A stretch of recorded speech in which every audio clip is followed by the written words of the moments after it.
Voy a comenzar por compartir pantalla. Tengo preparada una sesión. Ustedes, nada más quiero que me digan si ya están viendo mi pantalla. Sí, Ok, sí. perfecto. Pues bueno, así como la primera presentación, la primera slide lo dice, pues esta sesión, ¿no? Es para tener una visión global de lo que está pasando en este año que me parece que ustedes estarán conmigo, de acuerdo conmigo en que ha sido un año diferente, ha sido un año bastante caótico en donde estamos dejando de escribir un capítulo más en la historia que veníamos escribiendo después de la Segunda Guerra Mundial y comenzamos a escribir el prólogo de algo nuevo que aún no sabemos cómo se va a llamar y eso es lo que vuelve el cálculo de riesgos tan importante porque eso nos lleva a hablar, a pensar sobre nuestro futuro y a darle poder a la incertidumbre, que es lo que hace que un riesgo sea visible o no, dependiendo en dónde se encuentre en el radar. Y antes de comenzar a hablar de un riesgo, quiero saber qué entienden por riesgo.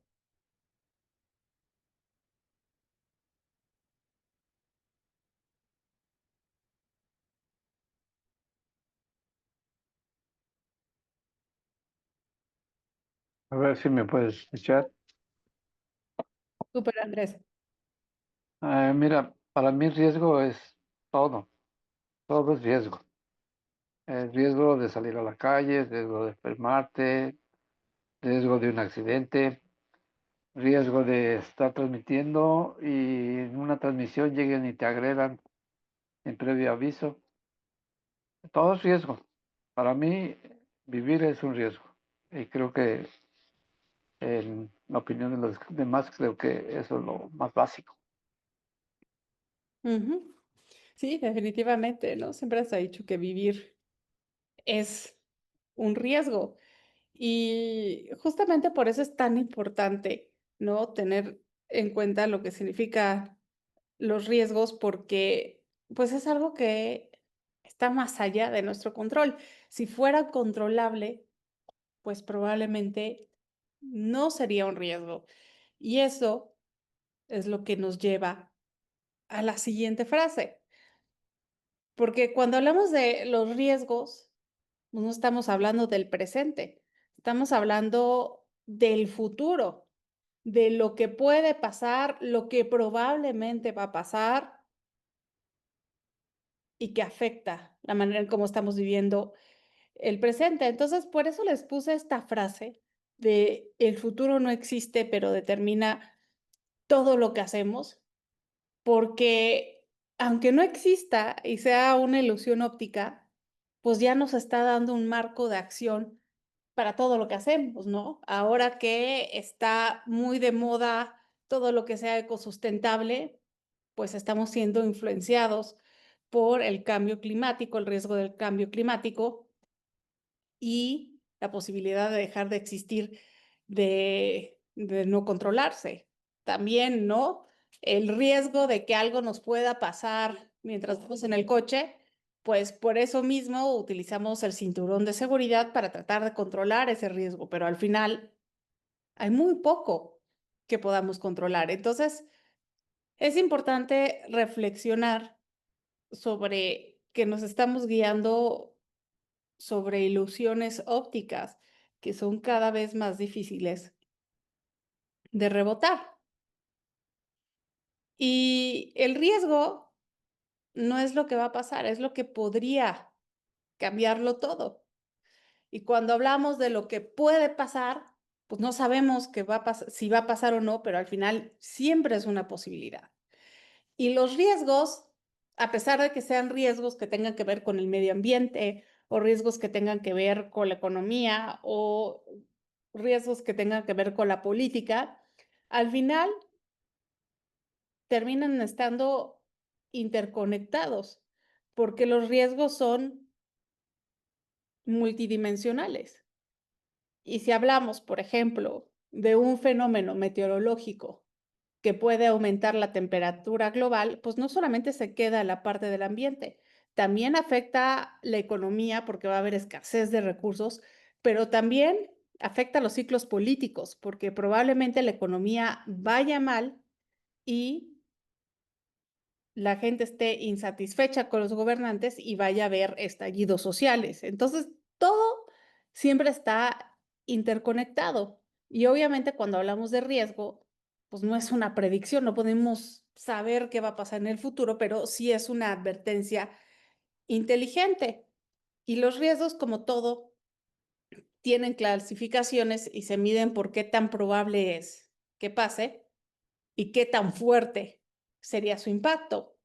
Cuando hablamos, por ejemplo, de que la próxima guerra puede llevarse a cabo en el espacio exterior, pues la magnitud del riesgo lo vamos a ver en si lo vamos a sentir los que estemos aquí en la Tierra o qué tan probable es que pase. Llegaremos a desarrollar la tecnología que pueda generar ese escenario si no es que ya lo tenemos, ¿no? Y aquí es donde entra la geopolítica como última disciplina de vanguardia, porque ha tenido varios niveles. En un principio, cuando estaban todo el mundo descubriendo lo que había en el planeta Tierra, ¿no? Y estaban las grandes exploraciones, pues lo que importaba era dominar los continentes. Y después de que se dominaron los continentes, empezó el auge del comercio y lo que importó fue dominar los mares. Y después lo que importó fue dominar el aire. Y después lo que importó es dominar el espacio exterior, porque desde ahí el tamaño de la Tierra es diminuto y es más controlable. Y ahora lo que importa es dominar el ciberespacio que viene a cambiarlo todo. Antes los mapas nos decían dónde empezaba y dónde acababa un país. Y ahora la tecnología ha venido a dejar a los mapas como obsoletos porque dónde empieza y dónde acaba un país o si existe o no un país lo determina la nube. Y eso rompe con la visión global que tradicionalmente habíamos venido manejando. ¿Y por qué les hablo de la visión global si en México siempre se dice que no nos interesa lo internacional porque somos un país que tiene demasiados problemas? Porque al final la realidad global termina siendo la local. Y les pongo un ejemplo. Cuando inició la guerra entre Rusia y Ucrania, yo estaba dando una conferencia en Chiapas y uno de los periódicos locales decía que la guerra entre Rusia y Ucrania no iba a afectar el precio de la tortilla en Chiapas. Y obviamente cuando lo vi solté una carcajada porque se estaban aumentando los granos, pues obviamente iba a subir todo, ¿no? Y al final ese gran problema que estaba del otro lado del océano lo terminamos sintiendo en los tacos y en las tortas, porque aumentó no solamente el precio de la tortilla, también aumentó el precio del pan y en Medio Oriente hubo varias revueltas sociales porque los ciudadanos ya no podían comprar pan. Entonces, así es como la realidad global afecta a la nacional y nos recuerda que estamos viviendo en un entorno que es sumamente geopolítico. Ahora, los riesgos se califican en tres: en alto, en medio y en bajo. Alto, pues son los riesgos que tienen un impacto directo en instituciones, vidas, mercados, lo vimos con la pandemia, los vimos con la guerra entre Rusia y Ucrania, con la guerra entre Israel y Gaza, donde subió el precio del petróleo. Lo vimos en la guerra de Yemen contra Estados Unidos, donde atacaban los barcos comerciales en el Mar Rojo y entonces subió el precio hasta de los alimentos. Entonces, ese es un riesgo alto porque nos va a afectar mucho. El riesgo medio afecta entornos, infraestructuras o confianza. Y eso lo estamos viendo con los hackeos que trastornan nuestro entorno y lo vimos hasta con el hackeo que hubo al celular de la presidenta Claudia Sheinbaum y cómo han aumentado los hackeos en esta región del mundo, en América Latina y México, por lo menos en el 2024, fue el país que más ataques recibió a nivel global y esto nos habla pues del reto tan grande que tenemos para legislar el hackeo como un delito de alto impacto y también desarrollar infraestructura que nos permita contrarrestar esta nueva guerra cibernética que es transnacional, porque los hackers muchas veces vienen de Rusia, de China, de Irán, de Venezuela, pero también vienen de Estados Unidos y usan servidores que dicen que son de otras partes. Entonces, esto, al igual que el crimen organizado, es transnacional. Y luego, los riesgos bajo, el riesgo bajo, pues son latentes, que están localizados, pero en evolución. Entonces, en síntesis, todo esto es por cómo afecta nuestra visión de futuro. El riesgo está estrictamente ligado al futuro. Ahora, este radar es muy importante porque nos habla de la visión global del 2024, que prácticamente sigue siendo la misma en en este 2025. Y a mí me gustaría que ustedes, con lo que están cubriendo día a día, me hablen de la realidad global que este mapa les deja. Por ejemplo, ¿cómo identifican el cambio climático y el riesgo que involucra su transición con lo que hacen día a día? O sea, ¿realmente estos riesgos los tocan o se quedan en buenas intenciones y un mapa estratégico?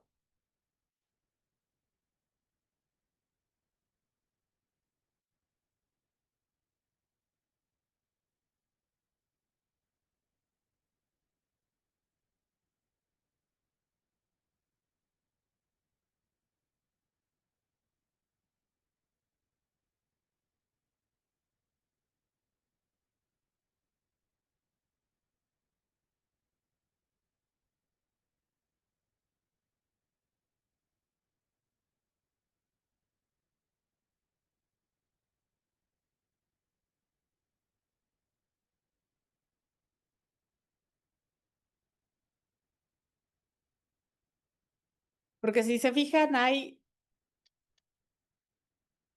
30 riesgos y de esos 30, pues tenemos que solamente uno está calificado como riesgo bajo y tenemos que son 6 que están caracterizados como alto y 23 que son como riesgos medios. Entonces, en este momento de la historia tenemos más riesgos altos que riesgos medios. Y los que están rigiendo el mundo en este momento son, pues, la crisis climática, pero también las tensiones geopolíticas y los conflictos. En este momento el mapa mundial está en llamas y nos hemos acostumbrado a la guerra. Tenemos ya 3 años con la guerra entre Rusia y Ucrania y no tiene para cuándo acabar. Pero también tenemos ya desde hace 2 años una guerra latente en Medio Oriente entre Israel y Gaza. Y también tenemos conflictos latentes en Nigeria, en África, y también tenemos conflictos latentes en la frontera entre China e India.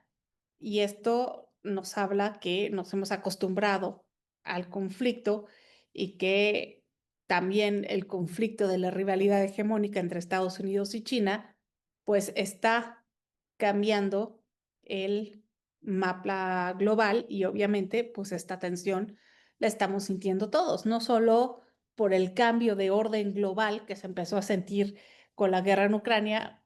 Ahí pasamos de un sistema unipolar liderado por Estados Unidos al regreso del mundo multipolar, que no estamos ahí desde la guerra de los imperios, cuando los imperios eran prácticamente como Game of Thrones, y ya estamos también en un momento donde el presidente del Banco Central de China empieza a decir que deberíamos ya estar en un sistema financiero multipolar.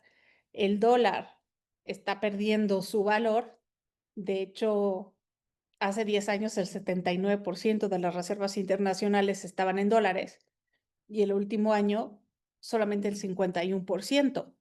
Entonces, eso nos habla de cómo el dólar está siendo desplazado y en este momento, que es donde más ha perdido su valor, estamos en un momento tan icónico como lo fue Bretton Woods en 1971, cuando el dólar dejó de convertirse al oro.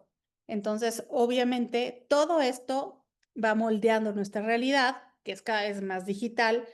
Llegamos a los riesgos cibernéticos, el hackeo, el phishing, ¿no? Todos esos correos que nos llegan pidiendo nuestros datos bancarios o nuestra dirección o también pues todos los mensajes que mandan los criminales desde los reclusorios. También tenemos blackouts de infraestructuras, ¿no? Como por ejemplo cuando se va la luz en Estados Unidos por un ataque cibernético. Esto también lo hemos visto mucho en el este de África. Y también, pues, el riesgo que viene con la inteligencia artificial, porque si bien puede catapultar la economía, aumentando la productividad, también puede esclavizar porque muchas personas pueden dejar de pensar y cuestionarse las cosas y hacerle caso solamente a la inteligencia artificial. Entonces podríamos incluso llegar a caer en la dictadura de la inteligencia artificial y eso es algo que sí tenemos que cuestionar y también ver, pues, qué tanto aplica la soberanía cuando nuestros datos salen de nuestras fronteras y nuestro país ni siquiera existe en la nube. Entonces, es otro paradigma que rompe con lo acostumbrado y también, obviamente, pues el cambio climático que trae un riesgo físico, no solamente por los daños que pueda traer a la salud, sino porque también muchos países podrían desaparecer, como por ejemplo Bangladesh y muchos del Pacífico como Nauru, que con la subida de las mareas, pues desaparecerían y eso pues traería nuevas oleadas migratorias y después tenemos la fragmentación social, símbolos, síndromes metabólicos, también cada vez menos población calificada para las actividades, terrorismo, deuda, ¿no? El 80% de la población de México tiene deuda y eso lo sentimos de manera nacional y también, pues obviamente, todo lo que tiene que ver con ética y protección de datos, ¿no? Entonces, esta es una pintura de la realidad global que nos habla de hacia dónde vamos y qué acciones debemos tomar para poder contrarrestar estos riesgos, ¿no? Y estos riesgos obviamente se rigen por ejes rectores que son las tendencias y las que se identifican aquí son 7. Pero antes de llegar a ese punto, quiero ponerle sobre la mesa algo que es súper importante, que la geopolítica ya no viene sola, trae colapso, código y clima. Y con esto, las fronteras que están delimitadas en los mapas dejan de existir y se disuelven. Ya realmente las fronteras dejaron de existir y eso lo vimos tal vez un poco con la pandemia, porque cada quien estaba viviendo diferentes procesos y la pandemia vino como a sincronizarnos a nivel global.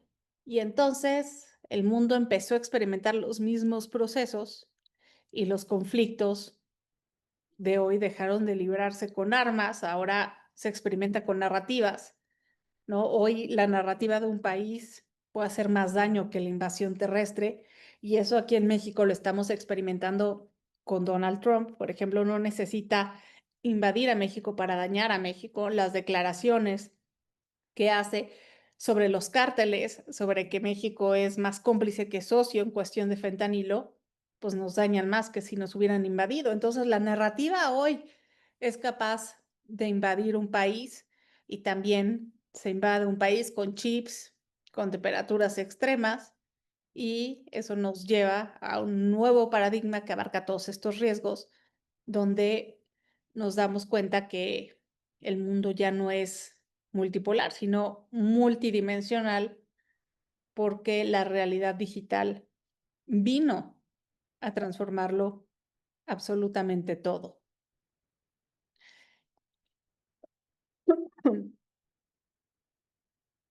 Y el mundo, que hoy está cada vez más fragmentado, tiene una dinámica que le da vitalidad a los riesgos que están enmarcando nuestra realidad. El primero es el cambio climático desbordado, y aquí la clave es entender que los grandes problemas en el mundo van a existir por la ausencia o por el exceso de agua. Y eso lo vivimos en México de manera muy marcada el año pasado. Pasamos de las altas temperaturas, pasamos de sequía en el 70% del país a tener unas lluvias magnánimas donde hubo inundaciones. ¿Y qué generó esto? Que pues muchas cosechas se echaran a perder y que los alimentos subieran. Y esto lo vimos, por ejemplo, en el cilantro, que fue de lo que más subió un 200% el año pasado el precio del cilantro, y te dabas cuenta de lo mal que estaba la economía del país cuando ibas a la taquería y ya en lugar de darte el platito con cilantro, como siempre se ha hecho, pues ya el cilantro estaba revuelto con la cebolla, porque ya no alcanzaba para más. Luego está la tecnología sin regulación, donde la soberanía se pierde porque los datos los controlan las compañías, no los estados. Y ahí tenemos que darnos cuenta que los estados han quedado rebasados por las corporaciones. Un ejemplo de esto fue cuando Donald Trump era presidente la primera vez, fue todo el evento del asalto del Capitolio, y Twitter decide dejar a Donald Trump sin voz. Y ahí esa censura no vino del juzgado de Estados Unidos, vino de una compañía que rebasó al Estado. Y ahí es cuando otra dimensión, ¿no? De este mundo multidimensional, que ya no solo es multipolar, se activó. Luego, la pandemia también nos dejó ver lo fragmentadas que están las sociedades y se cayeron muchos mitos, ¿no? Ejemplo de esto es Estados Unidos, que siempre se hablaba del sueño americano y de que no existían las clases sociales. Pues la pandemia dejó ver que lo fragmentado que estaban y cómo sí existían clases sociales. Los que más morían eran los latinos y los negros, porque no tenían acceso a los sistemas de salud. Y aquí en América Latina, pues de por sí nacimos como sociedades desiguales, nos dimos cuenta que los más pobres pues no tenían acceso a las vacunas, a los servicios, fueron los más afectados. También si lo vemos pues cuestiones de género a nivel América Latina, las mujeres fuimos las más afectadas, y eso obviamente pues vino a quitarnos una venda, porque el progreso social que creíamos haber logrado en los últimos 30 años se vino para abajo y nos dimos cuenta que los cimientos no eran sólidos. Luego, las regulaciones que se impusieron después de la Segunda Guerra Mundial perdieron caducidad. Hoy las reglas en el sistema internacional parece que están pintadas. Lo que se aplica para una nación no se aplica para todas, ¿no? Vemos que Rusia invade Ucrania y que se le sanciona, se le cuestiona, se le corta hasta el sistema SWIFT para hacer transacciones, y vemos que Israel invade Gaza, no pasa nada, o que Estados Unidos bombardea Irán, no pasa nada, y ahí pues las regulaciones dejan de ser imparciales, y también nos estamos dando cuenta que estamos dejando de estar en un mundo con valores universales y empezamos a tener valores regionales. Y en este desorden global donde la crisis económica que se hizo más grande a raíz de la pandemia ha traído crisis política, pues las narrativas acompañadas de populismo, de nacionalismo, son utilizadas como arma. Y es que esto tiene que ver con la memoria que tenemos los seres humanos, porque difícilmente nos vamos a acordar si algo pasó o no, pero siempre nos vamos a acordar cómo algo nos hizo sentir. Entonces, ahora que tenemos a un Donald Trump tan nacionalista y en contra de México, pues el secreto de gran parte de la popularidad de la presidenta Claudia Sheinbaum ha sido la narrativa que ha manejado en oposición a Donald Trump, y obviamente esto se reproduce a lo largo del mundo porque el nacionalismo siempre viene acompañado del proteccionismo. Nuestra globalización está pasando a ser una regionalización y al final la culpa la tiene el enemigo, el de afuera, y difícilmente el propio gobernante, y este es un fenómeno que está ocurriendo a nivel global. Ahora, antes de entrar a el análisis de las tendencias, ¿alguien tiene alguna duda hasta aquí?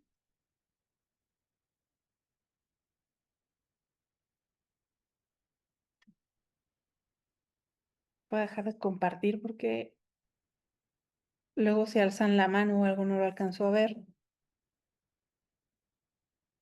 Los de África, todo muy claro. Ok. Entonces, si les parece bien, Román, no sé si estás de acuerdo para que aterricen las ideas de hasta ahorita. No sé si estás de acuerdo en que hagamos un break de unos Sí, 15 minutos para no sobresaturarlos y le seguimos en 15 analizando las tendencias, y al final, pues sí me gustaría que analizáramos los riesgos comparándolos con pues la realidad que estamos enfrentando en el país para aterrizarlo un poquito más. pues estamos de vuelta, estimados amigos. Stephanie, si está todo correcto, avanzamos. Perfecto, Román, muchas gracias. A ti. Y bueno, antes de continuar, estoy viendo el comentario que Lidia Rita Bonilla Delgado nos puso en el chat y me parece una síntesis bastante buena de lo que hemos platicado hasta ahora, porque sí es muy importante reconocer que estamos en un punto de inflexión donde lo que era ya no es, ¿no? Entonces, si ya estamos en este punto y ya nos hemos adentrado en los riesgos globales que nos afectan sí o sí en nuestra vida cotidiana, yo les pregunto, y si quieren abran el micrófono o pónganlo por escrito,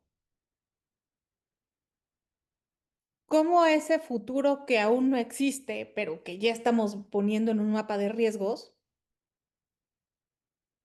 determina todo lo que hacemos? O sea, si ustedes ven este mapa de riesgos, ¿no? Y le voy a hacer zoom para que lo tengan aquí, ¿no? Más cerquita.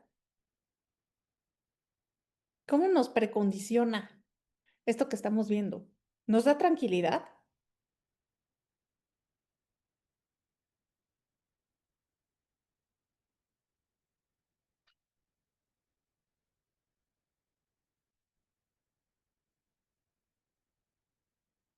¿Qué nos da? ¿Nos da miedo? ¿Nos da ansiedad? ¿Nos da apatía?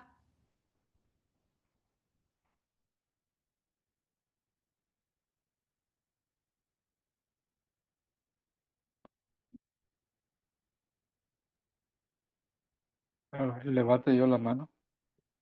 ¿Sí, Andrés? Mira, todo lo que nos has venido narrando es precisamente es lo que captamos todos los días a través de las diferentes redes y las televisoras, ¿no? Las plataformas digitales, los correos que te envían, todo eso. Es la globalización, como lo has expresado correctamente. Pero en lo regional, creo que seguimos igual. Creo que seguimos contemplando las cosas nuestro entorno inmediato como lo más factible o riesgoso que pueda suceder. Ya lo global como que lo vemos como, sí, sí, la información se está generando. Pero ya en la actualidad creo que el valor más importante es, uno, precisamente cuidarte a ti mismo y dos, cuidar a los que son más cercanos a ti. Ya lo demás lo vemos así como ya generalizado, como algo que sabemos que va a pasar y que no podemos hacer absolutamente nada, porque ya está todo globalizado, ya está todo controlado. El caos existe, pero también existe el orden. Dentro del orden existe también el desorden. Es algo, pues, que tenemos que vivir con ello y tenemos que entender que así va a ser, porque los tiempos ya cambiaron desde los 90, desde los años, desde el 2000 más bien, desde el 2000, cuando se decía que se iba a caer el sistema y que eh, todos los aviones que estuvieran sobrevolando o volando en el espacio se iban a caer, cosas de esas que ya las vivimos y que ahora decimos ya no nos sorprende lo que está pasando. ¿Me explico? Ujú, ujú, ujú. Sí, y está muy interesante lo que estás diciendo, ¿no? Sobre el caos y el orden, porque precisamente el orden viene del caos y muchas veces lo que vemos como parte del caos, a la larga resulta ser parte de un orden que aún no comprendíamos. Así se ha demostrado en la historia global desde la Primera y la Segunda Guerra Mundial. Entonces, esto que estamos viviendo es caos. El orden que nos estuvo desde la Segunda Guerra Mundial se está cayendo. El mundo no está más unido, el mundo está fragmentado y eso lo podemos ver en la muerte de la globalización. Ya la globalización se está convirtiendo en una regionalización que viene como consecuencia también de la pandemia, en donde las fronteras se comenzaron a cerrar. Y obviamente todos estos puntos que vemos aquí, pues no nos dan paz.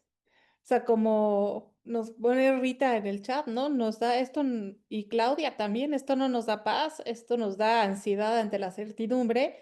Y este es exactamente el estado de ánimo del mundo. Estamos en un mundo ansioso que tiene ansiedad.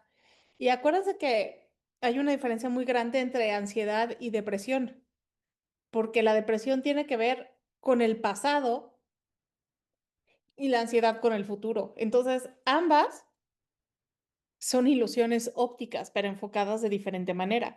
Entonces, esta ansiedad que sentimos ante la incertidumbre, pues es el estado global, ¿no? Y ahorita la estamos viendo con un Temec que no sabemos aún si va a resucitar, pero que Donald Trump pues lo mató con sus aranceles, ¿no? Ya ni siquiera se habla de Norteamérica, ya está Estados Unidos, Canadá y México por su lado. Europa está entrando en una crisis económica, todo puede cambiar, África también. Y como nos dice Edgar Martínez, yo lo vería desde tres niveles. Lo psicológico, cuando conocemos el riesgo, aunque no haya ocurrido, se activa en forma de alerta constante, digámoslo así, de supervivencia. Dos, desde lo emocional, lo que no ha pasado, pero sabemos que puede pasar, que genera ansiedad, evasión y negación, sí, también. Y desde el tercer nivel estratégico, que cuando un riesgo es conocido, aunque no se materialice, modifica nuestras decisiones presentes, ¿no?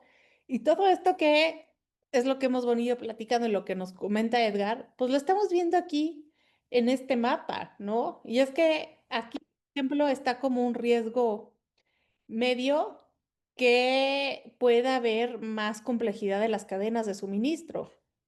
Y esto, pues, nos habla de que los precios van a aumentar, entonces la inflación está lejos de darnos tregua, pero también que nuestra manera de comerciar va a cambiar. Y aquí es donde el nearshoring ya se convirtió en el friendshoring y todo está cambiando, ¿no? Porque ya no es por cercanías, conveniencias económicas, es por lealtades. Entonces ahora el comercio va a tener esa nueva orbe y se va a acentuar más como arma política, porque no quiere decir que solamente hasta ahora lo esté siendo, no, ya lo era, pero solamente ahora es más evidente, ¿no? Y con esto entramos a las tendencias, las 7 tendencias que rigen esos 30 riesgos, que el primero de ellos, pues tiene que ver con el envejecimiento y salud. Y algo que van a encontrar en las tendencias conforme las vayamos tocando es que siempre van a venir acompañadas de un mapa. Y en el mapa yo les puse en un color diferente, subrayado, la parte global que esté experimentando más esta tendencia, ¿no? Entonces, pues no es un secreto, desde hace mucho se habla que Europa Occidental y Escandinavia tienen un gran problema de envejecimiento de la población, sobre todo Alemania, y esto nos habla de que pues la economía puede perder su productividad porque la población en edad productiva se reduje, cada vez va a ser menos joven para mantener a más viejos y esa es una carga en el sistema social.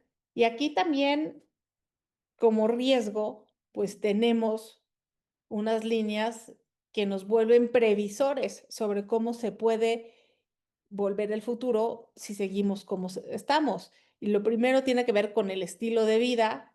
Nos hemos vuelto cada vez más sedentarios y esto trae problemas de salud, como puede ser el sobrepeso, ¿no? También estamos hablando de problemas físicos que generalmente se traducen en problemas mentales y cuando la población envejece, pues los temas que más abarcan son los temas cardíacos, pero también los neurogenerativos. Y si a esto le sumamos que tenemos un cambio climático que viene acompañado de olas de calor, pues ya hemos visto en las notas periodísticas que en Europa cada verano muchos ancianos mueren solos por las oleadas de calor. Entonces, estos son los tipos de riesgo que tienes que tener presente para proteger a tu población, porque para que un estado pueda existir se necesita territorio, población y cultura. Si no hay población, entonces no hay estado. Entonces, este tema también habla de la extinción de los estados como los conocemos. Ahora la inmigración ha venido a cambiar la cara de muchos países y, por ejemplo, hay muchos turcos que emigran hacia Europa y ahora los alemanes, hay más turcos que alemanes puros y esto está cambiando la composición de un país. Y si es cierto, como lo dice Verónica, también cada invierno mueren. Entonces, los extremos, o mucho calor o poco calor, pasa lo mismo que con el agua, si se dan cuenta. Y esto es importante también porque la civilización occidental en la que vivimos tiene una cuna europea. Vivimos en una sociedad global europea.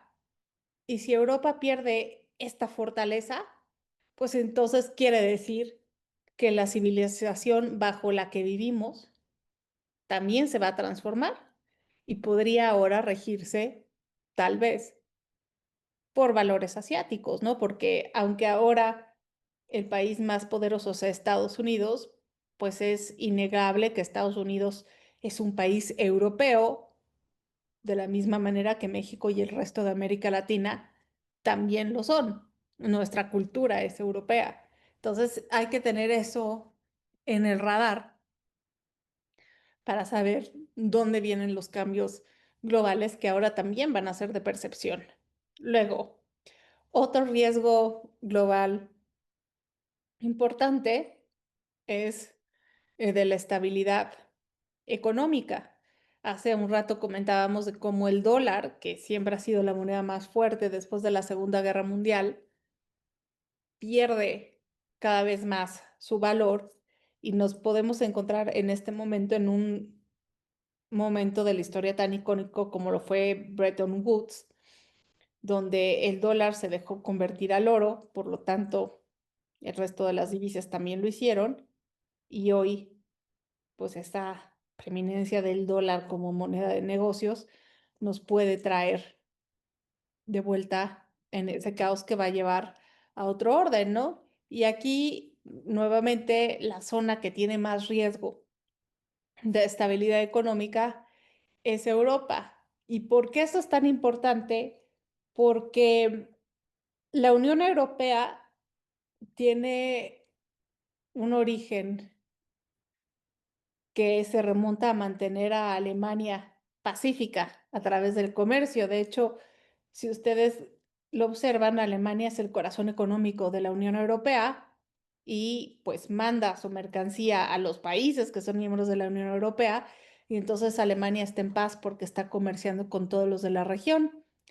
Y siempre se ha dicho geopolíticamente hablando que el día que Alemania deje de estar bien económicamente, que hay que prestarle atención porque podría estallar una tercera guerra mundial en Alemania, como lo han hecho otras veces en la historia. Y hoy esa crisis en la economía alemana la podemos ver a través de Volkswagen. Volkswagen siempre nos va a decir cómo está la economía alemana y tenemos que por primera vez de su creación, Volkswagen ha cerrado plantas, ha perdido el 89% de sus utilidades. La economía alemana ya comienza a posicionarse rumbo a una recesión y mucho, ¿no? Se dice que Alemania se ha quedado atrás porque antes era un líder de tecnología y hoy apenas está comenzando a invertir en desarrollo de inteligencia artificial y esto nos habla de la cara de cómo ha cambiado el mundo, ¿no? Entonces, si la Unión Europea deja de estar unida por los intereses económicos, que es lo que siempre los ha mantenido unidos, porque al final Europa es un gigante con muchas voces y si se disuelve Europa podría ser un riesgo, pues nos habla de que la cohesión, la cordura y las reglas van a tener que venir de otro lado del sistema global. Y esto también, pues nos habla del estancamiento de los estados de vida, que esto nos habla de cómo prácticamente las desigualdades se han hecho constantes y el malestar de la democracia se mezcló con el malestar de la globalización.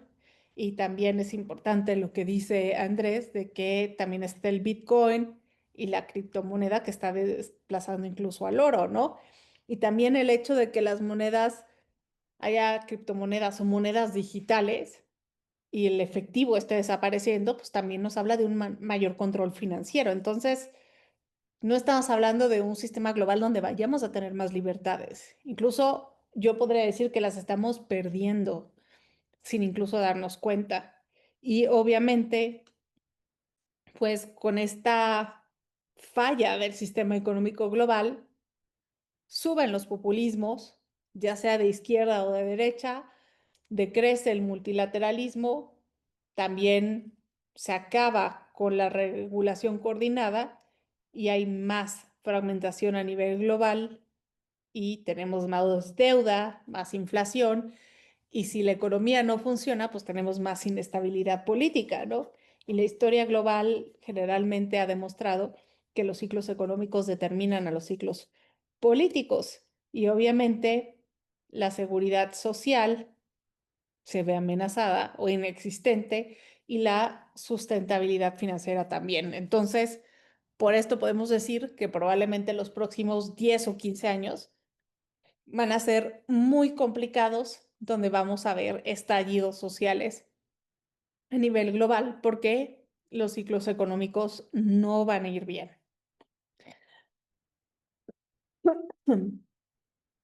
Luego, también es importante ver cómo el medio ambiente y el clima también es una de las tendencias que está regiendo estos riesgos y las zonas que se van a ver más afectadas por el clima no son las del norte, son las del sur, ¿no? De hecho, México ha sido el país que más ha experimentado alza de temperaturas en el continente americano. Somos uno de los países que se encuentran en estrés hídrico y que van a tener una mayor escasez de agua para el 2030. Y si tomamos en cuenta que esto ya lo estamos detectando en el 2025, pues el 2030 está a la vuelta de la esquina. Entonces es algo que ya está ocurriendo y parece que todavía no nos estamos preparando. Y también lo vemos en Australia, ¿no? Que es un país que tiene muy poca población porque todo su centro es un desierto. También lo estamos viendo en el continente africano y también en menor medida se va a ver en el Polo Norte, pero con una dinámica diferente. Obviamente el cambio climático en el Polo Norte está haciendo que el Polo Norte se deshiele, que se active un mar, que es el Mar del Norte, y ese Mar del Norte va a traer consigo nuevas rutas comerciales que son 45% más cortas que las que tenemos y que van a reconfigurar el comercio global. Y aquí lo interesante es ver que Rusia tiene el 60% de ese litoral. Entonces, si Rusia ya era poderoso geopolíticamente hablando solamente por su ubicación, ahora con esa parte marítima se vuelve doblemente más poderosa y obviamente pues comienza una serie de dinámicas que no estamos acostumbrados a ver porque también se activa la vecindad de los países del Círculo Polar Ártico, que hasta ahora estaba dormida porque era solamente hielo, ¿no? Entonces el medio ambiente y clima pues obviamente cambian la dinámica global, no solo con la naturaleza, también el humano, en lo político, en lo económico, porque también si bien en el norte se puede dar esta dinámica con las rutas comerciales, pues también en el sur se va a vivir escasez de recursos, como el agua, y si no hay suficiente agua, pues esto se va a reflejar en las cosechas. También vamos a tener una pérdida importante de biodiversidad y se va a hacer más notoria la contaminación y también los países, sobre todo del sur global, se van a ver afectados con fenómenos climatológicos, ¿no? Como lo vivimos hace 3 años, por ejemplo, con Acapulco, ¿no? Con Otis y así sucesivamente hasta que pues no solamente el orden global, sino el orden terrestre, por decirlo de alguna manera, se reconfigure.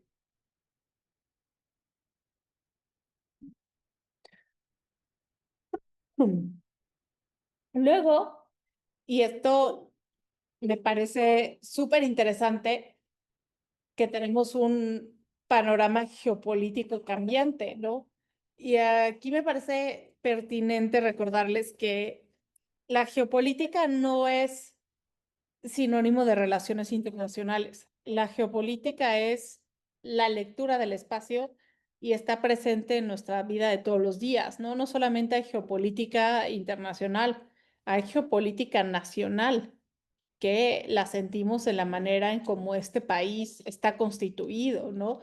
Siempre hablamos que nuestra economía tiene muy poca integración, que no es tan competitiva y eso tiene una razón geográfica. No es que no seamos listos o que los estadounidenses sean superdotados, es que nuestro país está dividido por montañas y sale muy caro mandar las mercancías de un lado a otro y también pues nuestros ríos están pues todos dispersos y no son navegables. Entonces, eso también nos quita competitividad porque tenemos un reto geográfico diferente al de Estados Unidos. Entonces, a México hay que entenderlo desde esta realidad geográfica.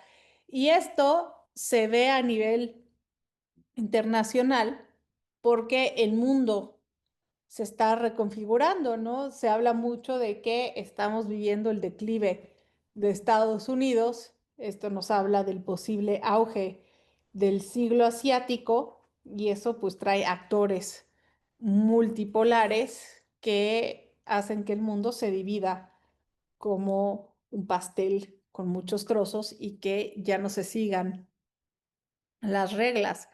que antes Estados Unidos o Europa establecían y todo el mundo seguían. Hoy ya es diferente y hay otros países muy interesantes como Turquía que tienen relación con todos los bloques, pero que tienen una cultura diferente y que no solamente se quieren sentar en la mesa del tablero global, sino que se sientan y exigen café. Y es interesante este caso porque mientras en México, ¿no? Hablamos de recesión, también en América Latina, Estados Unidos tampoco está creciendo como debería, China tampoco. Turquía es de los pocos países que el Fondo Monetario Internacional ha dicho que va a crecer este año con un 2.7% de crecimiento del PIB. Entonces, obviamente, lo que conocíamos ya no es, hay grandes retos a la globalización occidental y también al liberalismo. Y les pongo un caso que se ha vuelto cada vez más evidente. Antes, el liberalismo venía en una especie de combo con el capitalismo y la democracia. Si vivías en un país democrático, era por lo tanto capitalista y libre. Hoy ya no es así.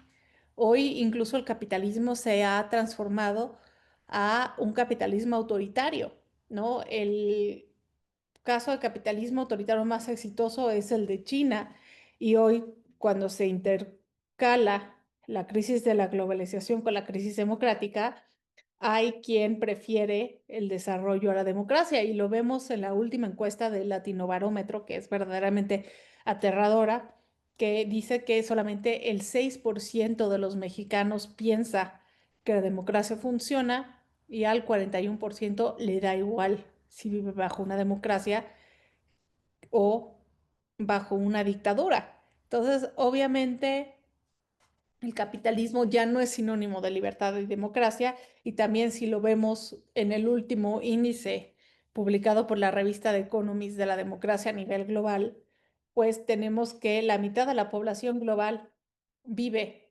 bajo una dictadura y que México está catalogado ya como un país híbrido. Y esto es un reflejo de la realidad que estamos viviendo a nivel global, porque la democracia liberal está en su punto más bajo desde que The Economist comenzó a sacar ese índice hace 20 años, ¿no? Y es un reflejo de lo que estamos viviendo y esto trae por consecuencia la regionalización y el autoritarismo y que en lugar de tener un nearshoring, tengamos un friendshoring y que llegue personaje como Donald Trump con su economía política de castigo, en donde le quiere poner aranceles a todo mundo porque el comercio se ha vuelto un arma y también nos vemos envueltos, ¿no? En esta guerra hegemónica entre Estados Unidos y China y nos hemos acostumbrado a vivir con un mapa encendido, con varias guerras a la vez, y es que hay que entender que difícilmente vamos a vivir una guerra a gran escala como fue la Segunda Guerra Mundial, sino que vamos a vivir varias guerras de baja escala y no es que no tengamos una tercera guerra mundial, es que la naturaleza es diferente. Pero también en ese contexto, la amenaza nuclear ha regresado, ¿no? Lo vimos recientemente con los ataques de Estados Unidos sobre Irán. Estados Unidos ataca a Irán porque supone, no lo ha comprobado, que Irán está desarrollando armamento nuclear. A los ojos de cualquier persona, bombardear un país solo porque sí es un acto de guerra, pero como lo hace Estados Unidos, nadie dice nada. Y también cuando Rusia está atacando Ucrania, pues se sabe que Rusia es una de las potencias nucleares, pues siempre se habló del riesgo de que sacaran estas armas, las B-42, que son armas nucleares a menor escala, que como en su momento se creyeron insignificantes, que no están reguladas bajo ningún tratado. Entonces, lo nuclear puede convertirse en sinónimo de impunidad y llevarnos a un riesgo de caos global nuclear. Y eso es algo pues sumamente importante porque es algo que la humanidad ha intentado evitar desde Hiroshima y Nagasaki y los efectos serían devastadores, ¿no? El mundo sería cubierto bajo una nebulosa que acabaría con las cosechas a nivel global, volvería muchos territorios infértiles y haría que un poco más del 70% de la población global se muriera de hambre porque no seríamos capaces de surtir las necesidades, ¿no? Entonces sería el peor escenario posible y el desorden que estamos viviendo a nivel internacional, desafortunadamente, lo hace latente. Ahora, también otra de las tendencias que rigen esos riesgos es el desarrollo tecnológico. Y aquí subrayado tengo la región euroasiática porque China es el líder de este nuevo tipo de tecnología, tanto de la inteligencia artificial como de la tecnología energética, la tecnología verde que nos lleva a una transición económica por la simple y sencilla razón de que quien controla la electricidad controla la economía. Si la luz se va en este preciso momento, pues no tendríamos ni internet, ni servirían las computadoras, ¿no? Ni tampoco los refrigeradores, etcétera, etcétera, etcétera. Entonces es importante tener presente lo que pasa con la electricidad. Y nos pone Andrés que el impuesto a las remesas está afectando a los más pobres que sobreviven en el México rural gracias a los envíos de las familias. Así es, totalmente de acuerdo, ¿no? Y es que en esta guerra que tiene Donald Trump contra el mundo, no hay que olvidar que cuando llegó a la presidencia dijo que estaba creando un grupo, no, un grupo no, un nuevo instituto para recolectar los impuestos que se le cobren a los otros países por hacer negocios con Estados Unidos o simplemente por interferir con Estados Unidos, que se llama el Instituto de Impuestos Exteriores o algo así parecido. Entonces, es importante tenerlo presente. Regresando al tema del desarrollo tecnológico, pues está el tema de la transición de las energías renovables, que hoy China es el líder, por ejemplo, de paneles solares y de las tecnologías limpias, y controlando la electricidad, controla la economía, pero también el tema de la inteligencia artificial.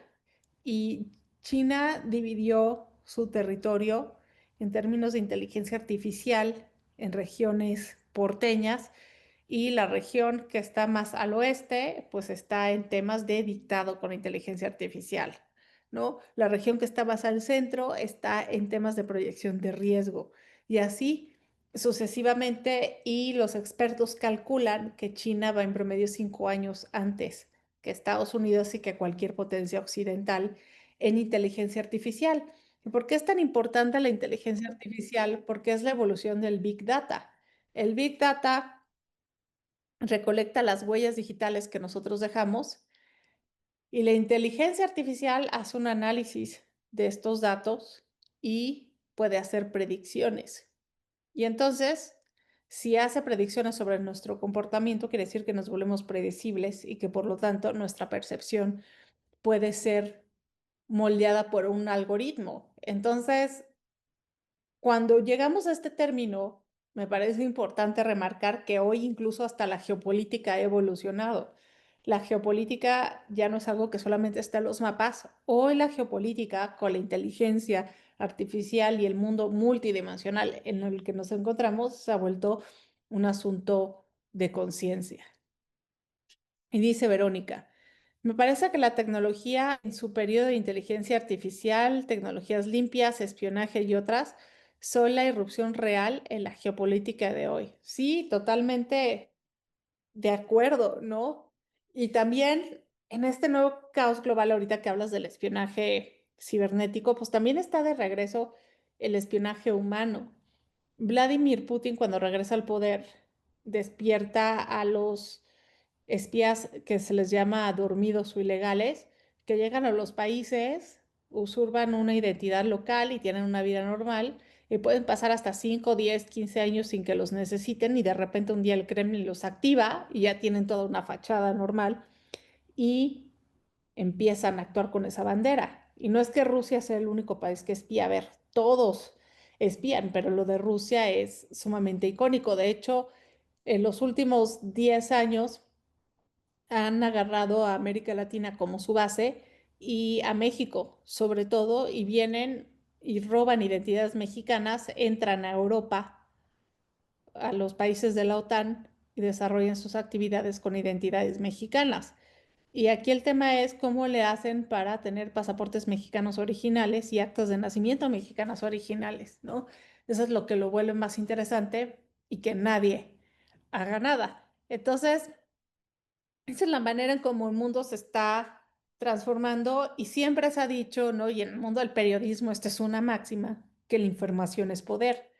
Y si hoy nuestra información está compuesto por Big Data y la inteligencia artificial, entonces el verdadero poder regresa a Eurasia y deja el continente americano.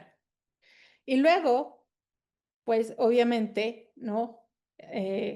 Pues también estos cambios que está provocando la inteligencia artificial con los trabajos y con la educación nos llevan a hablar de los cambios demográficos y sociales, que la tendencia a nivel global nos habla de que va a haber cada vez más una población urbana, pero que a su vez va a haber menos cohesión social y que los valores han cambiado porque ya no es la unión, el trabajo en equipo, la vida en comunidad, sino que lo que más está marcando los valores sociales en este momento es el individualismo.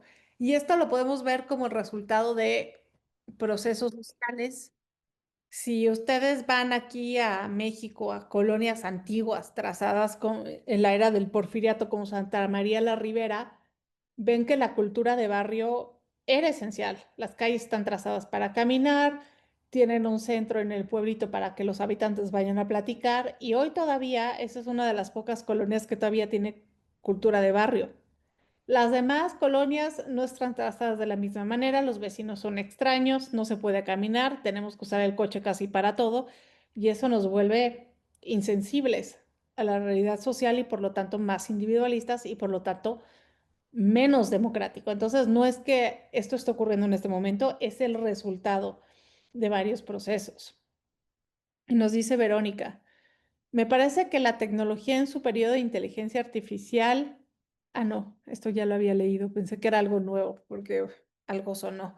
Entonces, también tenemos que ver que el aumento de la población urbana, la menor cohesión social, pues también va a tener una dinámica bastante interesante con el aumento de las oleadas migratorias. Y esto va, por lo que hemos platicado, de la difícil situación económica a nivel global, también las que son originadas por el cambio climático, pero también las que son originadas por la pérdida de valores democráticos, ¿no? Como lo que estamos viviendo en este continente con Nicaragua, con Venezuela y tradicionalmente con Cuba. Hasta aquí, ¿todo bien? ¿Todo claro?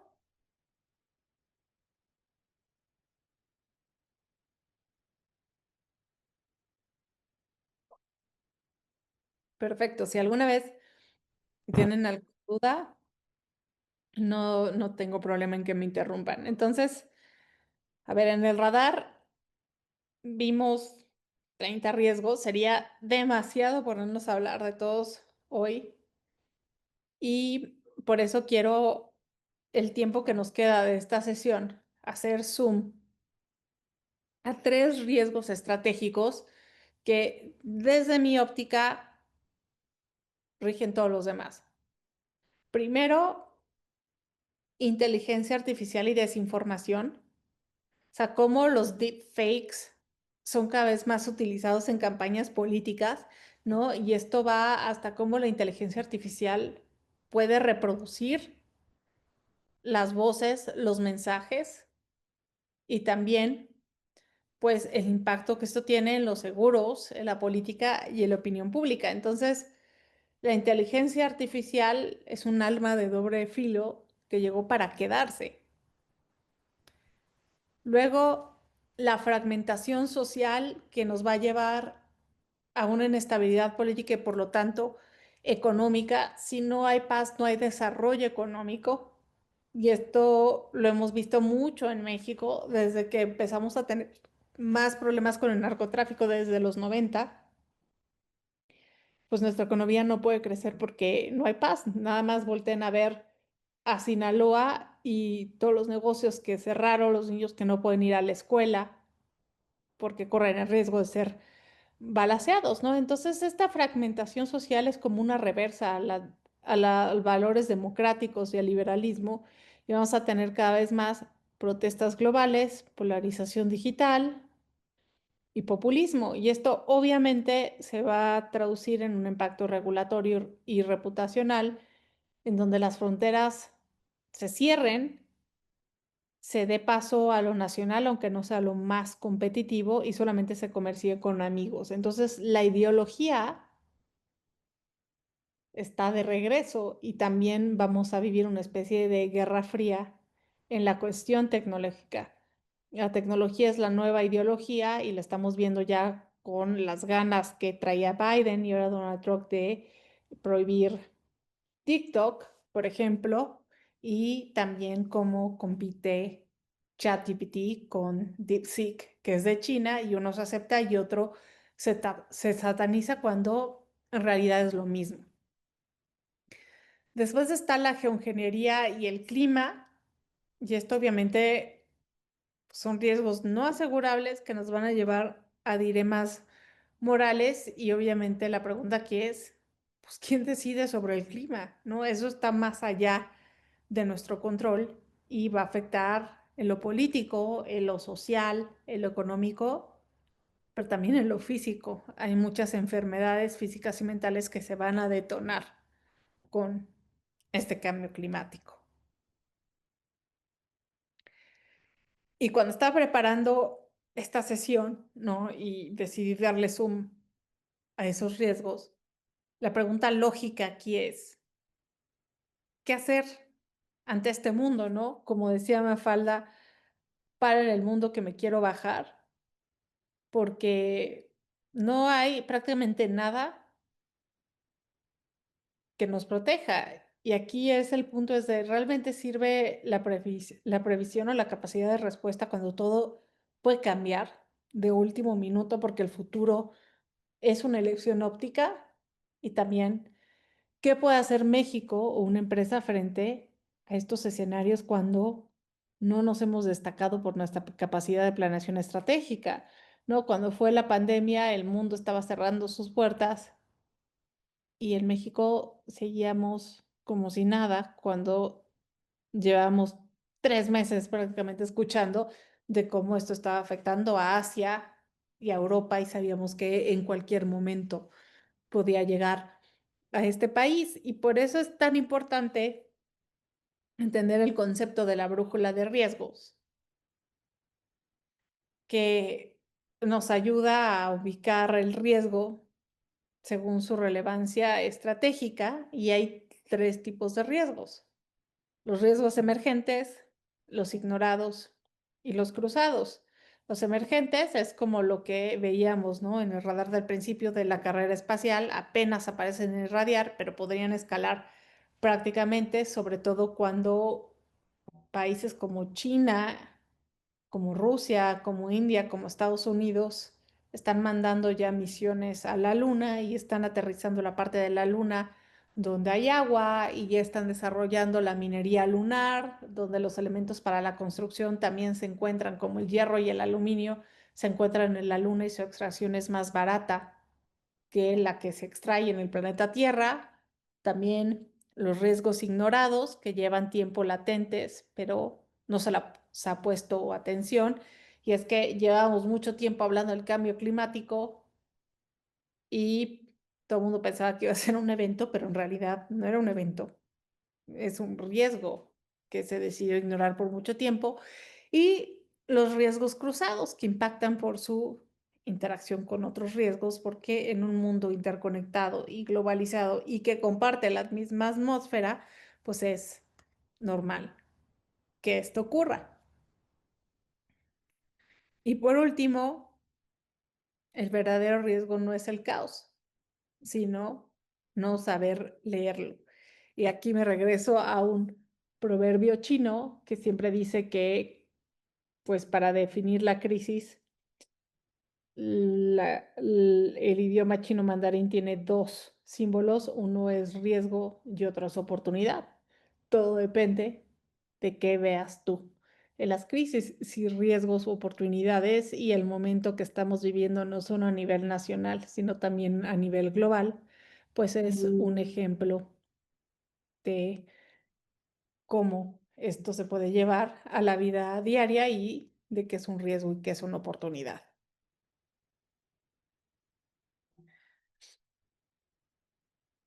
Entonces, pues esta sería, ¿no? La visión global que yo les puedo compartir y quiero saber si les ha quedado claro, si tienen alguna duda o si hay otro riesgo de los que vimos de un inicio en el radar que les llama la atención.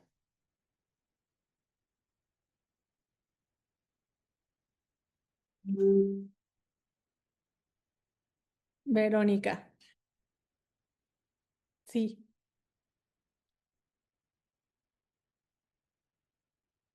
ya vi Hola, que tiene.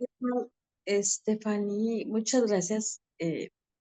Muy amable por toda la exposición que nos has dado. A mí me ha encantado porque siento que nos has dado una visión bien completa. Es verdad que resumida obviamente por los tiempos, pero en donde incluyes demasiados factores que a mí sí me alertan, ¿no? Porque eh, en el mundo, si bien es verdad que hay muchos acontecimientos ocurriendo ahora a nivel, digamos, macro, hablando de las guerras, lo que nos mencionaste, incluye, incluso aunque China tuviera una predominancia sobre Estados Unidos después de este como terremoto económico, eh, lo que me llama la atención al final de todo esto es que finalmente ellos no dejan de ser países extremadamente poderosos con economías gigantescas, y que todos los demás en América Latina y también fuera de Europa somos países pues con economías muy débiles y que vamos a afrontar mucho más problemas todavía pues para salir de este encono en el que nos está llevando principalmente Estados Unidos, ¿no? Digamos por los cambios que está generando tan drásticos y tan rápidos, además súper vertiginosos, y que esta parte de las economías rotas que vienen ya de años, ¿no? Que han generado en cada país vienen generando problemas internos y hoy, vamos, lo vemos en una explosión tan fuerte como o en una manifestación tan palpable como fueron las oleadas eh, de personas de muchos países del mundo queriendo llegar a Estados Unidos o queriendo todo el tiempo llegar a Europa, ¿no? Entonces, creo que la situación para nosotros, específicamente en México, va a hacer que este encono ejerza mayor presión sobre nuestra situación interna. Si bien se puede aprovechar esta presión, digamos, de Estados Unidos, que no es tan legítima, no es que le importe tanto que se estén muriendo tantos pobres estadounidenses, ¿no? Creo que todo tiene que ver con el hecho de, de quién tiene el don de mando o quién sigue teniendo el mando sobre una economía tan fuerte como pueden ser las drogas, ¿no? Y cómo yo controlo a través de las drogas el mundo. Pero eh, es más sobre eso que evidentemente que le importen cuántos pobres estadounidenses han muerto por. Entonces, en esta parte, creo que México, aquí en esta parte digo, yo me quiero detener porque me importa mucho. Desde que Vicente Fox era presidente, la ONU ha venido hablando de cómo la delincuencia organizada fue entrando poco a poco en casi toda la economía, en todos los sectores económicos de México, ¿no? Y hoy tenemos al crimen organizado con un nivel, vamos, de permeabilidad impresionante en todos estos sectores económicos, en donde se mueve y se lava el dinero todo el tiempo, y se les ha permitido. Entonces, eh, creo que estamos ante una sola posibilidad. O el Estado se hace más sólido y más fuerte para poder entrar, como para poder blindar de alguna forma la economía y limpiarla, ¿no? De todo este movimiento de dinero sucio. Pero esto, claro, implicaría realmente una limpieza a fondo, ¿no? Un gran programa de limpieza y además que no solamente tendría que hacerlo México, sino tendría que hacerlo anclado como la ONU siempre se lo ha establecido, con el Consejo de Seguridad de la ONU, para que realmente puedan detener este capital que corre a nivel internacional por muchos países, ¿no? Este dinero sucio. Pero quiero un poco hacer el paralelismo con Alemania ahora que lo mencionas, porque Alemania, bueno, no es que me conste, pero ellos lo dicen, y lo dicen altos mandos del gobierno, ¿no? Cada año les cuesta demasiado dinero tratar de blindar su sistema financiero para tratar de impedir que la mafia, no solamente mexicana, sino de todo el mundo, ¿no? Porque hay mafias en todo el mundo, trate de penetrar o penetre y ponga semilla tras semilla de dinero sucio. No es fácil, y ellos lo dicen, y claro, esto requiere una inversión en tecnología y espionaje y tal muy fuerte. Y lo que me llama la atención es que ahora que se reunió la Comunidad Económica Europea, dijeron que les importan, entre otras cosas, dos que me llamaron la atención, ¿no? Es el desarrollo sí o sí mayor de su tecnología interna para ellos, para su beneficio, y el tema ambiental, ¿no? El mayor desarrollo tecnológico y tal para también su beneficio ambiental. Entonces, eh, mm, mm, digo, no están tan errados ellos. O sea, creo que eso me dio la impresión de que se van a seguir o van a intentar seguirse blindando, porque además, por ejemplo, China, a mí me impresiona y me asusta, ¿no? El nivel de tecnología que tiene el, y el nivel de, digamos, de posicionamiento que puede tener o de injerencia en un país o de instalarse con cualquier pretexto, con el nearshoring o con cualquier otra cosa, pero a partir de allí tener mucha información. Pongo un ejemplo que a mí me decía un estudioso de todas estas tecnologías, cuando estaba yo investigando un tema bueno, estaba haciendo un tema en realidad sobre minería, y él me decía, bueno, ten cuidado con el tema del litio en Sonora, porque las empresas mineras chinas intentan llegar, y las que se han llegado a instalar traen toda la tecnología del mundo, toda, para detectar cualquier oposición desde cualquier ángulo social y solo a través de la tecnología, ¿no? Entonces, traen muchos grupos de choque. Esta parte nunca la entendí, vamos, si de forma física o tecnológica, pero eh, viendo un poco cómo se mueve Israel, pensaría que es tecnológica, ¿no?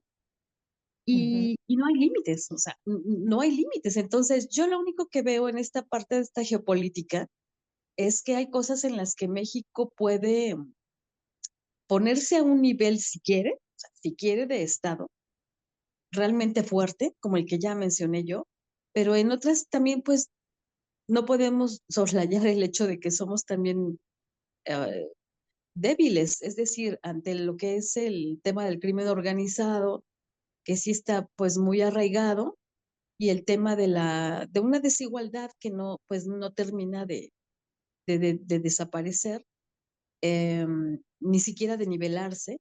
Y esto, digamos, cohabitar a nivel local o muy local, digamos, entre lo que podría ser desde una alcaldía, una gubernatura, hasta en sí en todo el país, en el ámbito internacional, eh, no, no, no va, es decir, no va, todo este movimiento geopolítico no va a hacer que de todas formas nosotros u otros países del mismo corte, que sería todo Latinoamérica y países africanos, ¿no? Que también tienen economías débiles, pues que seamos más fuertes económicamente, eh, Ujú. ¿no? Entonces, creo que los problemas, digo, podrían seguir tal cual los vemos ahora, pero cohabitando con esta irrupción de la tecnología, que es a mí la que sí me pone a pensar más pensando también en el trabajo nuestro como periodistas. Estamos frente a un monstruo eh, de la tecnología, este, digamos, ¿cómo lo veo? Como un monstruo para nosotros, porque si no lo podemos entender o si no nos ponemos muy al día, este, somos un blanco todavía mucho más fácil, como pasó con Pegasus. Pegasus, bueno, pues fue un ejemplo, ¿no? Fue un ejemplo, pero ese ejemplo, eh, pues sí pasó de las escuchas al asesinato de muchos, de periodistas y de defensores, sobre todo, de derechos humanos, pero podría ser mayor, y pongo un ejemplo, ¿no?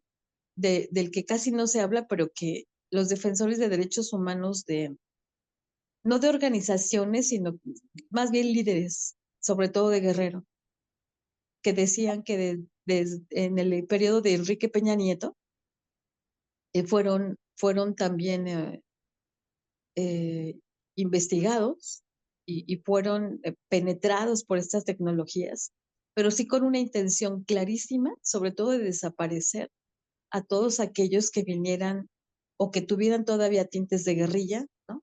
O que fueran familiares de guerrilleros ya muertos o de quienes movieron movimientos guerrilleros en algún momento, que fueran familiares de ellos.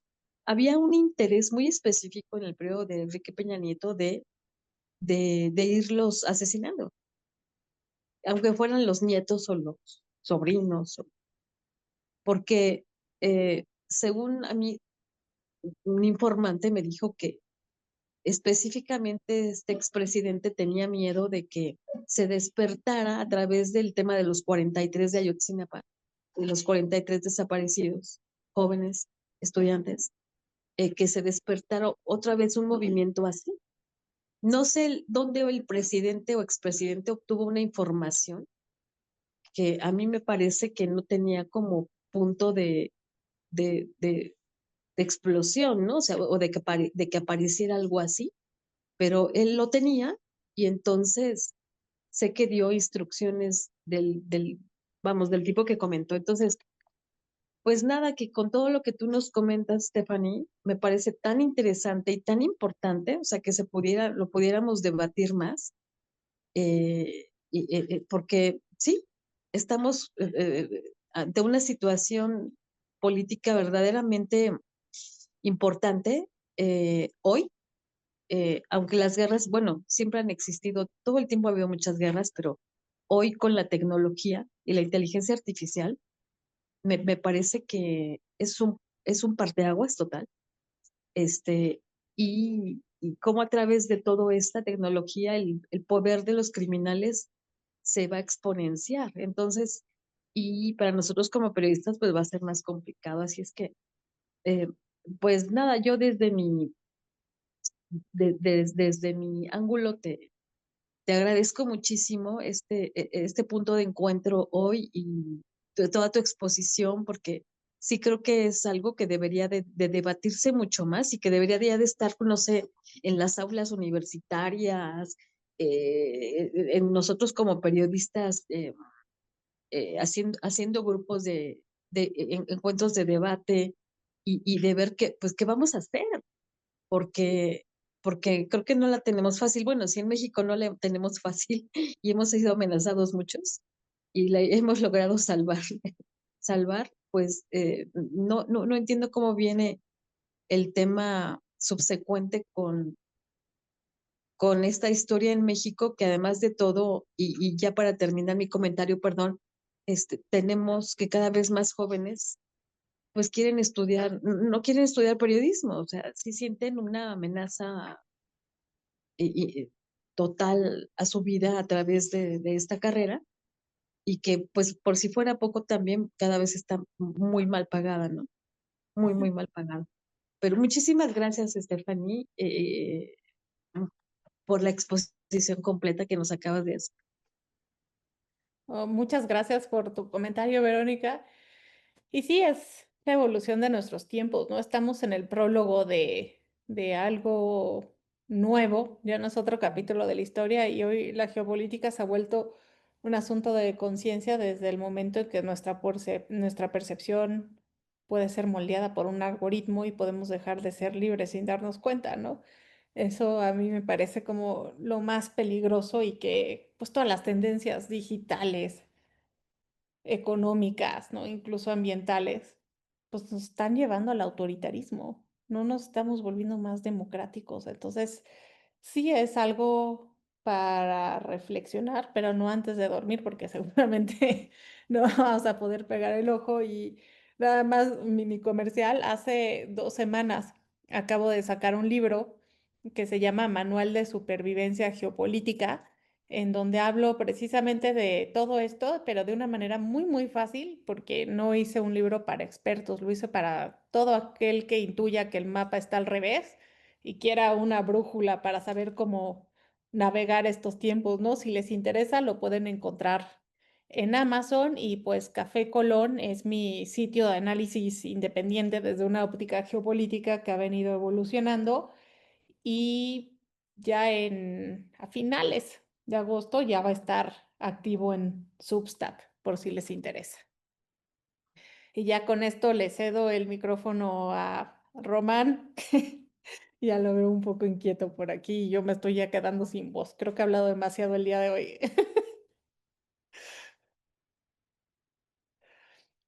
Sí, muchas gracias, Stephanie, por todo esto que has aportado el día de hoy acá con todo el grupo de estudiantes.